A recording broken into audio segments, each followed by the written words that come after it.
ইফালে গুৱাহাটী প্ৰেছ ক্লাবত আন এক গ্ৰন্থ উন্মোচনী অনুষ্ঠান অঞ্জলি ডেকা দাসৰ দুখনকৈ গ্ৰন্থ উন্মোচন মৌনতাৰ প্ৰতিধ্বনি আৰু আত্মচেতনা শীৰ্ষক গ্ৰন্থকেইখন উন্মোচন কৰে ডক্টৰ দয়ানন্দ পাঠক আৰু ৰাজেন বৰদলৈয়ে অনুষ্ঠানত আকাশবাণীৰ অৱসৰপ্ৰাপ্ত গীটাৰবাদক হাইদৰ আলী আকাশবাণীৰ অৱসৰপ্ৰাপ্ত ঘোষক অৱনী বৰাকে ধৰি বহুকেইজন বিশিষ্ট ব্যক্তি উপস্থিত আছিল অনুষ্ঠানতে ব্যতিক্ৰমী ধৰণে কবিতা আৰু গীত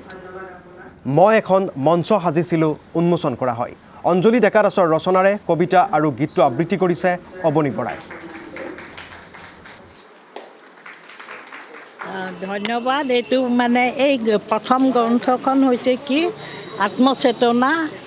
ৰামকৃষ্ণ পৰমহংসদেৱৰ আগতে দুটা এপিছ'ড ওলাইছে এইটো থাৰ্ড এপিছ'ড এতিয়া এইখনৰ কাৰণে বহুতখিনি মানে মানুহৰ ছাপোৰ্ট পাইছোঁ ইয়াৰে কপি কলিকতাৰ নেশ্যনেল লাইব্ৰেৰীত আছে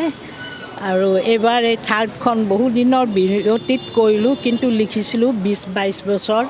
আগতে কাৰণ টকা পইচাৰ কথা আছেতো আৰু এইখন দ্বিতীয়খন হৈছে কি আছিলে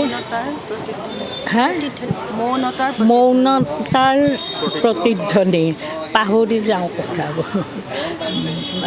সেইখন মানে মই সেই পেপাৰে পত্ৰে লিখা প্ৰবন্ধবিলাককে জুকিয়াই আনি এখন হেৰি কৰিছোঁ গ্ৰন্থৰ আকাৰ দিছোঁ ৰাইজে কেনেকুৱা বহুত মানুহে কয় বোলে আপোনাৰ প্ৰবন্ধ পঢ়ি ভাল পাওঁ সেইকাৰণে সেই ব্যতিক্ৰম ধৰ্মী মই লিখিব যত্ন কৰোঁ ৰাইজে এতিয়া কি পায় ক'ব নোৱাৰোঁ মই লিখি ভাল পাওঁ আৰু সেয়ে লিখিছোঁ আৰু ৰাইজে কি কৰে সেইটো ৰাইজৰ ওপৰত এইটো প্ৰেৰণাটো আপুনি পঢ়িছে নেকি